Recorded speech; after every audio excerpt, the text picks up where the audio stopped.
উমর রাদিয়াল্লাহু তাআলা আনহু রাত্রে বেলায় বের হতেন। তিনি দেখে বেড়াইতেন কেউ যদি অন্যায় অপরাধ করে তিনি তাকে বড় শাস্তি দিতেন। আমার মা বোনেরা গো, একদিন উমর রাদিয়াল্লাহু তাআলা আনহু রাত্রে বেলায় বের হলেন। বের হওয়ার সাথে সাথে একটা বাড়ির মধ্যে প্রবেশ করলেন। একটা বাড়ির মধ্যে প্রবেশ করার পর উমর রাদিয়াল্লাহু তাআলা আনহু কানে আওয়াজ পেলেন, কেন জানি পাশের বাড়ি থেকে কথার আওয়াজ আসতেছে। কে জানি একটা বৃদ্ধা মা তার যুবতী মেয়েকে ডাক দিয়ে বলতেছে, ও মেয়ে, তুমি দুধে পানি মেশাও। তখন তার যুবতী মেয়ে তার মাকে বলতেছে, বৃদ্ধা মাকে বলতেছে, মামা, মা গো, তুমি দুধে পানি মেশাইতে বলতেছ।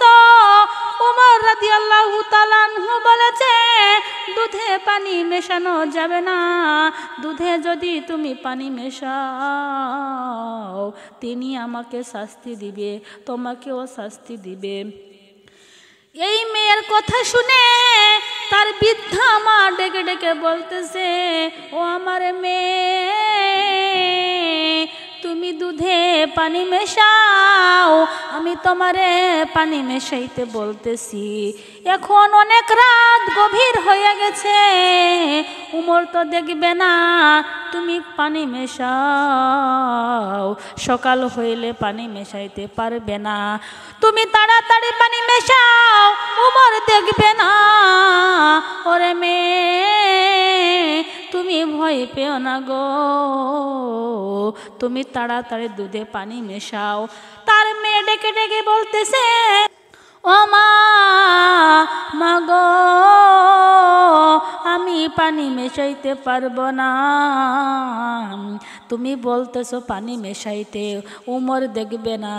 কিন্তু মা গো, উমর না হয় দেখবে না, আল্লাহ তো ঠিকই দেখবে।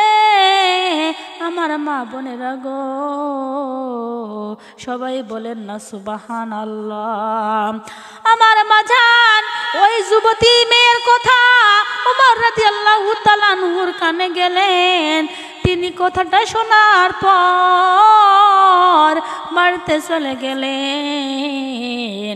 সকালবেলায় ওই যুবতী মেয়ের বাড়ির খোঁজ নিলেন এবং ওই যুবতী মেয়ের সাথে উমর রাদিয়াল্লাহু তাআলা আনহুর ছেলের সাথে বিবাহ দিলেন। বলেন না সুবহানাল্লাহ। আমার মা বোনেরা দেখেন, উমর রাদিয়াল্লাহু তাআলা আনহু নবীর একজন সাহাবী, কিন্তু তার ছেলের সাথে ওই যুবতী মেয়ের বিবাহ কেন দিলেন?